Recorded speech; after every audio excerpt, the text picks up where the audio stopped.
بسم اللہ الرحمن الرحیم، اللہم صلی علی سیدنا و مولانا محمد مبارک وسلم۔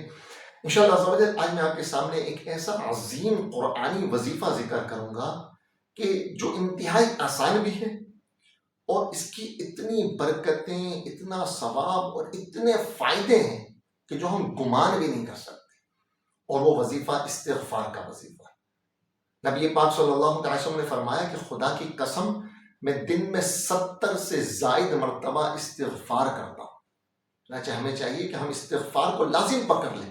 سیدنا عبداللہ ابن عباس رضی اللہ تعالیٰ عنہ سے روایت ہے کہ نبی پاک صلی اللہ تعالیٰ وسلم نے فرمایا کہ جو استغفار کو اپنے اوپر لازم کر لیتا ہے، یعنی روزانہ کثرت سے استغفار کرتا ہے، اللہ تعالیٰ اس سے ہر غم اور تکلیف سے نجات عطا فرمائے گا اور ایسی جگہ سے رزق عطا فرمائے گا جہاں اس کا گمان بھی نہ ہوگا۔ ایسی جگہ سے اللہ تعالیٰ سے رزق عطا فرمائے گا کہ وہاں اس کا گمان بھی نہیں ہوگا۔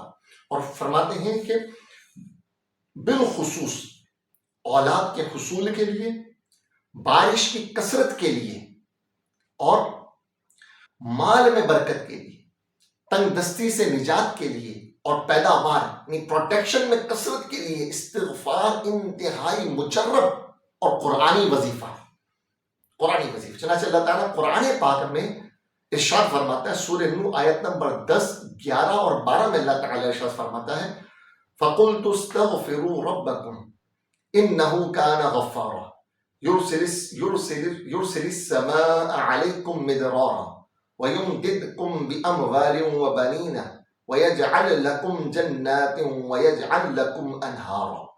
ترجمہ بھی سماعت کریں تو میں نے کہا، اے لوگوں اپنے رب سے معافی مانگو، بے شک وہ بڑا معاف فرمانے والا ہے، وہ تم پر موسلادھار بارشیں بھیجے گا اور مالوں اور بیٹوں کے ذریعے تمہاری مدد کرے گا اور تمہارے لیے باغات بنائے گا اور تمہارے لیے نہریں بنائے گا۔ یعنی کہ بالخصوص استغفار کے ذریعے، یعنی کہ اگر کہیں بارشیں نہیں ہو رہی، استغفار کی کثرت کی جائے۔ مال میں برکت چاہیے اور ایسا مال کہ جو بابرکت ہو، حلال ہو، اور جس مال کے آنے سے ٹینشن نہ ہو بلکہ سکون حاصل ہو، ایسا مال اللہ تعالیٰ عطا فرمائے گا۔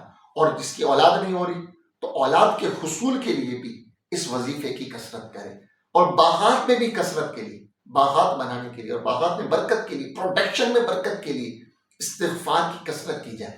چنانچہ حضرت سیدنا امام حسن بصری رحمۃ اللہ تعالی علیہ کے پاس ایک شخص آیا اور اس نے بارش کی قلت کی شکایت کی۔ آپ نے اسے فرمایا کہ استغفار کی کثرت کرو۔ پھر ایک شخص آیا اور اسے تنگ دستی کی شکایت کی، آپ نے اسے بھی یہی وظیفہ ارشاد فرمایا کہ استغفار کی کثرت کرو۔ پھر تیسرا شخص آیا اور اس نے بے اولادی کی شکایت کی، آپ نے اسے بھی یہی وظیفہ ارشاد فرمایا کہ استغفار کی کثرت کرو۔ پھر ایک شخص آیا، اس نے پیداوار کی کمی، اس نے کہا زمین میں پیداوار پروڈکشن کم ہے، کمی کی شکایت کی، آپ نے اسے بھی استغفار ہی کا وظیفہ ارشاد فرمایا۔ ایک شخص وہاں موجود تھا، حضرت ربیع بن صبیح رحمۃ اللہ تعالی علیہ وہاں موجود تھے۔ انہوں نے عرض کی کہ حضور 4 شخص آئے اور چاروں نے اپنے الگ الگ مسئلے بیان کی، اور آپ نے چاروں کو ایک ہی وظیفہ یعنی استغفار پڑھنے کی کہا، اس کی کیا وجہ ہے؟ آپ نے فرمایا اللہ تعالیٰ قرآن پاک میں فرماتا ہے، جو میں نے آیت مبارکہ آپ کے سامنے تلاوت کی، اس کا ترجمہ، تو میں نے کہا کہ اے لوگوں اپنے رب سے معافی مانگو، یعنی استغفار کی کثرت کرو، تو بے شک استغفار کی برکت سے اللہ تعالیٰ تمہیں معاف فرمائے گا اور تم پر بارشیں نازل کرے گا اور تمہیں مالوں اور بیٹوں سے تمہاری مدد کرے گا اور تمہارے لیے باغات بنائے گا اور تمہارے لیے نہریں بنائے گا۔ تو ان سب کے حصول کے لیے استغفار کی کثرت کرنی چاہیے۔ تو چنانچہ استغفار کی عادت بنا لیں۔ نبی پاک صلی اللہ علیہ وسلم نے فرمایا کہ دن میں 70 سے زائد مرتبہ استغفار کرتا ہوں، تو ہمیں چاہیے کہ ہم بھی کثرت سے استغفار کریں، انشاءاللہ اس کی بے حد برکتیں ہمیں حاصل ہوں۔